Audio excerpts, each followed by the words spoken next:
બુલેટિનની શરૂઆત કરીશું અમદાવાદની વધુ એક હોસ્પિટલની ખબર સાથે। જી હા, કારણ કે વધુ એક હોસ્પિટલ વિવાદમાં આવી છે। સ્ટર્લિંગ હોસ્પિટલમાં દર્દીના મોત બાદ વિવાદ થયો।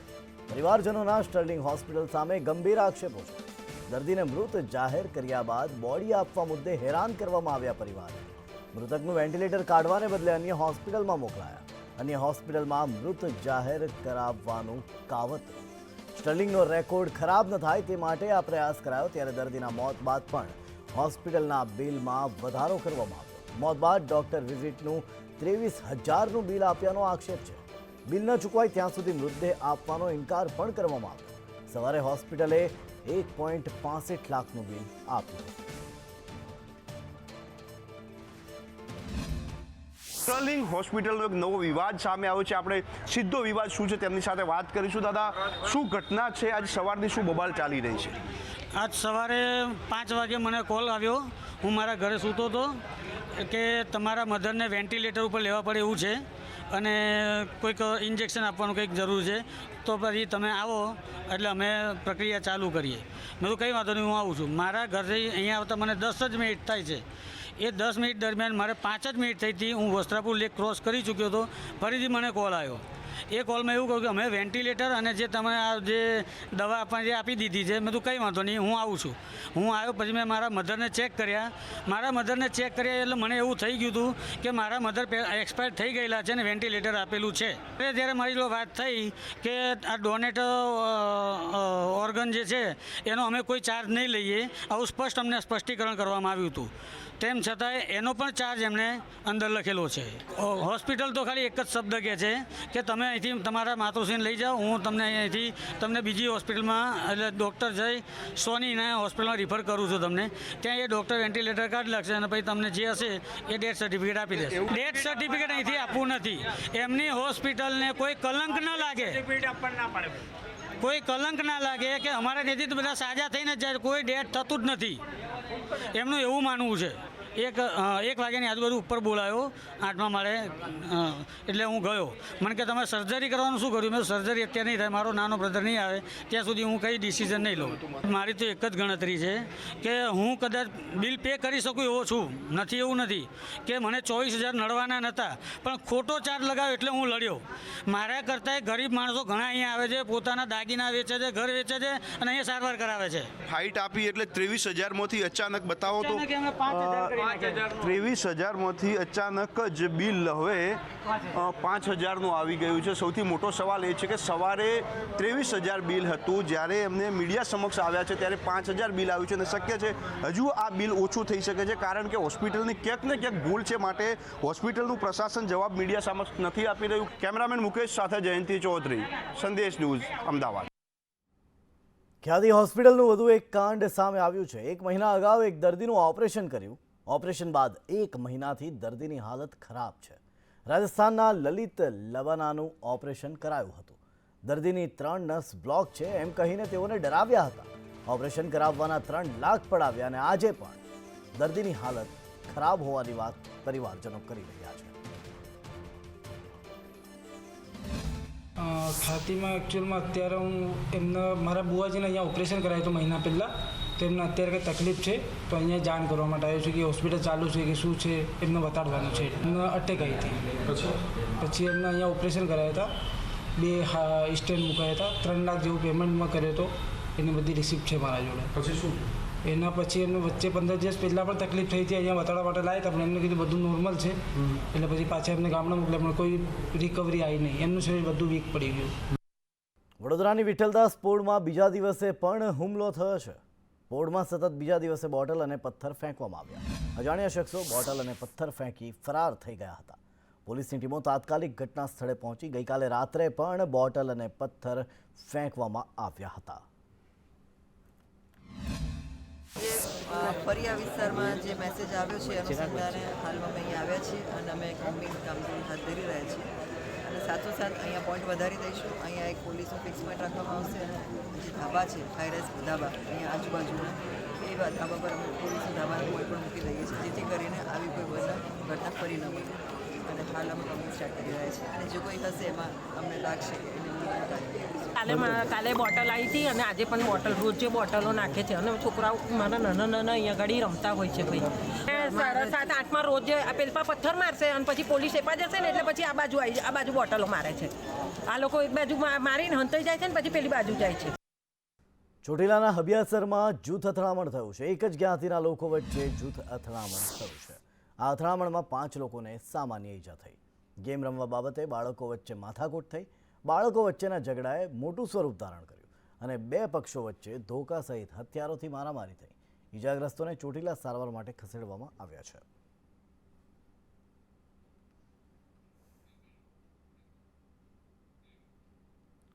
આણંદમાં દુષ્કર્મનો વધુ એક કિસ્સો સામે આવ્યો છે. વલ્લભ વિદ્યાનગરમાં યુવતી પર દુષ્કર્મ ગુજારવામાં આવ્યું. કોલ્ડ ડ્રિંક્સમાં કેફી પીણું પીવડાવી આ દુષ્કર્મ આચરવામાં આવ્યું. એવરેસ્ટ ઓવરસીઝના સંચાલકે દુષ્કર્મ આચર્યું છે. ઓફિસમાં કામ કરતી પરિણીત યુવતી પર દુષ્કર્મ ગુજારવામાં આવ્યું. વારંવારના દુષ્કર્મથી યુવતી ગર્ભવતી બની. દુષ્કર્મી ભૌતિક મકવાણા વિરુદ્ધ ગુનો નોંધાયો છે. વલ્લભ વિદ્યાનગર પોલીસે તપાસ હાથ ધરી.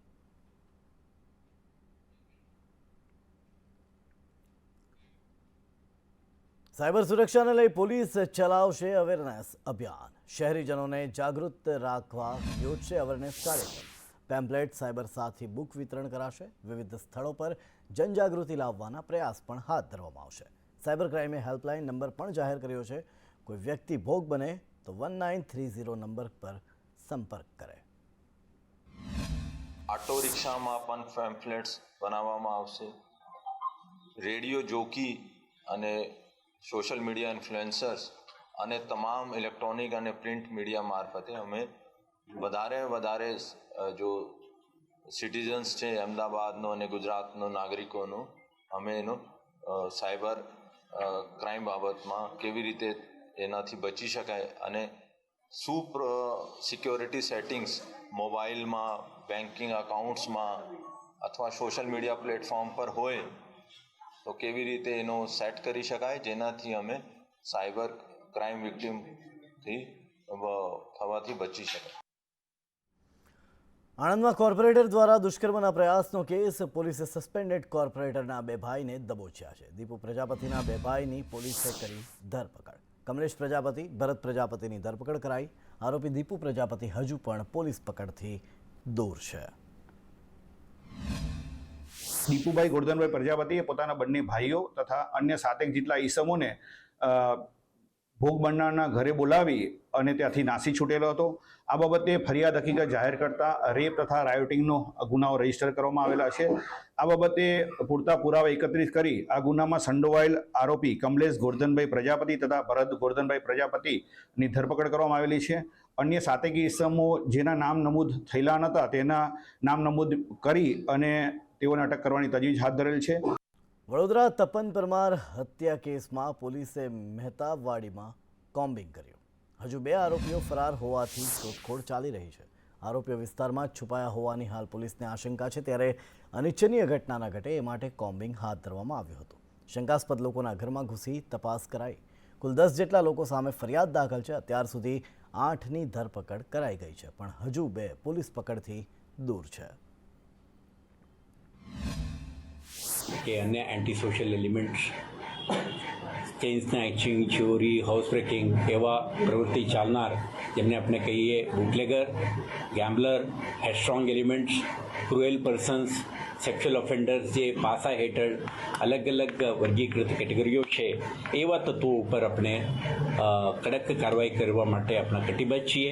અત્યાર સુધી આપણા 225થી વધારે લોકોને પાસા એક્ટ 1985 હેઠળ ડિટેઇન પણ કરી છે. આ એક આયોજનબદ્ધ રીતે એવા એલિમેન્ટ્સને લીગલ એક્શન અને જે જામીન ઉપર છૂટે તો ફરીથી સક્રિય ન બને તે માટે આપણે પ્રિવેન્ટિવ ડિટેન્શનની કાર્યવાહી આપણા કરી રહ્યા છે. પાટણમાં રેગિંગ બાદ યુવકના મોતની ઘટના. 15 વિદ્યાર્થીઓના 1 દિવસના રિમાન્ડ મંજૂર થયા છે. પોલીસે કોર્ટમાં 3 દિવસના રિમાન્ડ માંગ્યા હતા. ધારપુરની મેડિકલ કોલેજમાં વિદ્યાર્થીનું કરાયું હતું રેગિંગ. ત્યારે રેગિંગ બાદ અનિલ મેથાણિયાનું મોત થયું હતું.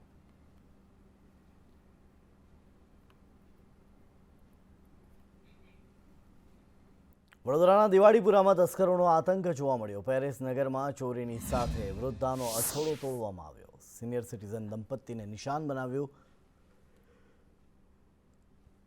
મંદિર દર્શને ગયેલા દંપતીના ઘરમાં પણ હાથફેરો કર્યો. ઘરમાંથી 3 થી 4 લાખની મત્તાની ચોરી કરી અકોટા પોલીસે વધુ તપાસ હાથ ધરી. सरकार का कोई एक्शन है नहीं. पुलिस 6 बजे की आई है, अभी तक वो ना नोट किया है कि किया, FIR लिया है कि नहीं लिया है, फिंगरप्रिंट वाला आया कि कुछ भी अभी हमको मैसेज है नहीं. कितना चोरी करके गए वो लोग? 3-4 लाख का चोरी हुआ है. कैश भी गया है, ऑर्नामेंट्स भी गए, सोने चांदी के, कैश भी गया है और फिर चेन तोड़ के गया बाहर से. बाहर खड़ी थी मैडम. આ કેસમાં દર દાગીનામાં સોના ચાંદીના દાગીનાઓ અને આશરે 40-50 હજાર રૂપિયા રોકડ એવા આ સિનિયર સિટીઝનો આજે બિલકુલ એમને કેશલેસ પરિસ્થિતિમાં થઈ ગયા છે. આવી જે પરિસ્થિતિઓ છે ખૂબ જ દુઃખદાયક છે અને એટલા માટે જ પોલીસ એને તાત્કાલિક ધોરણે ડિટેક્ટ કઈ રીતે થાય એ પ્રકારનું આયોજન કરે તો નગરજનોને ડરવાની જગ્યાએ ચોરોમાં ડર બેસવો જોઈએ એ ખૂબ જ જરૂરી છે. અમારે બહુ બીક ડરવાળી પરિસ્થિતિ થઈ ગઈ છે. અમે દિવસે બી તાળું મરતા घबराइए છીએ. हाँ, और सबका सामान अपनी जगह सेफ्टी रही नहीं है. कुछ पुलिस आते नहीं है और आके भी सिर्फ पूछ के 2 मिनट चले जाते हैं. कुछ एक्शन होता नहीं है. क्या कहना चाहोगे बहन जी? कुछ भी नहीं है, ऐसे पुलिस को कुछ सोचना चाहिए. घर में बच्चे अकेले रहते, कहीं बाहर जाते तो बहुत डर लगता है ऐसे जाते हुए. दोपहर के टाइम भी ताला मारना पड़ता है हमको, इतना डर लग रहा है अभी. શું કહીશું, આ 15 મિનિટનો જ ખાલી ખેલ છે. 15 મિનિટમાં બા દાદા ખાલી 5:30 વાગે દર્શન કરવા ગયા છે, તરત જ આયા છે. આ 15 મિનિટમાં બધું પતી ગયું છે. મંદિર 2 સેકન્ડનો રસ્તો આ રહ્યો. મંદિર કઈ દૂર નથી, પણ દર્શન કરીને આયા. એમને જોયું કે એમનું તારું તૂટેલું છે, ઘરમાં કોઈ છે, તો એમ બહાર આયા, જોયું એટલે કે શું કામ છે એમ કીધું. એટલે એટલામાં પેલો ચેન તોડીને, સામાન તો લઈ ગયો, પછી ચેન તોડીને બી ઓર બાઇક ઉપર ભાગી ગયો.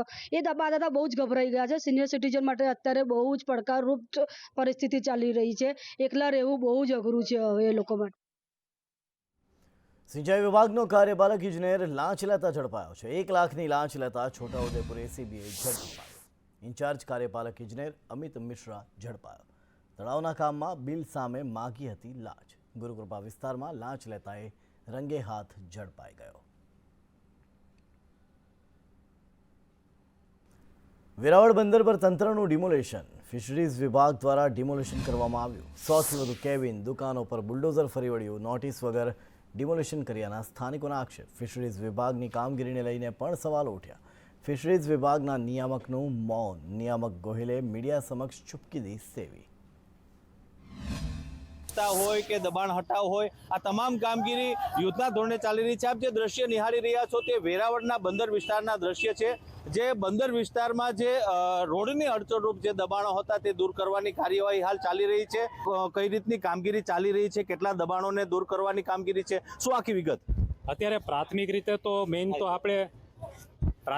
તો મેન તો સ્વચ્છતા માટે અને ટૂંકમાં આજુબાજુ જે બિનજરૂરી વસ્તુઓ પડી હોય, સામાન પડ્યો હોય, એમને આપણે સમય આપી અને એ લોકો એમને સ્વેચ્છાએ દૂર કરી દે અને કોઈ પણ જાતનું બિનજરૂરી વસ્તુ ન રહી અને કોઈ પણ જાતનું બિનજરૂરી એમણે કોઈ દબાણ કર્યું હોય, બરાબર, તો એ પોતે ખાલી કરી અને જગ્યા ચોખ્ખી કરે અને રાખે. નોટિસ બોટિસ એવું કંઈ નથી દીધેલું. બપોરના ખાલી કહી ગયેલા કે ડિમોલેશન આવવાનું છે. એવું પણ નથી કે સ્વચ્છતાનું સાહેબે કીધું કે સ્વચ્છતા માટે કરીએ છે. સ્વચ્છતા માટે છે જ નહીં, ડેમોલેશનની વાત થયેલી છે કે આ બધું તમારે ઉપાડીને કાઢી લેવાનું છે. રાકેશ આહિર, સંદેશ ન્યૂઝ, ગીર સોમનાથ. બગસરા જેતપુર હાઈવે પર દબાણો હટાવવા નોટિસ અપાઈ. બિનઅધિકૃત હોટેલો, રેસ્ટોરન્ટોને દબાણો હટાવવા માટે આ નોટિસ આપવામાં આવી હતી અને વધુમાં એમ પણ કહ્યું હતું કે દબાણો નહીં હટાવાય તો ડિમોલેશન પણ કરવામાં આવશે. સ્વૈચ્છિક દબાણો હટાવી લેવા પાલિકાએ નોટિસ આપી હતી. જેતપુર હાઈવે અને અટલજી પાર્ક પાસે દબાણો હતા. બગસરા શહેરમાં અટલજી પાર્કની આજુબાજુમાં જેતપુર રોડ ઉપર જે દબાણ થયેલા છે તેને આરએનબી અને નગરપાલિકાએ સંયુક્ત નોટિસ આપેલી છે અને ત્યાં અત્યારે દબાણ હટાવવાનું કામ તે લોકો દ્વારા ચાલુ છે અને જે લોકો દબાણ કરીને બેઠા છે તે લોકોને પણ ખાસ સૂચના કે વહેલી તકે પોતાની રીતે દબાણ હેઠી લેવું.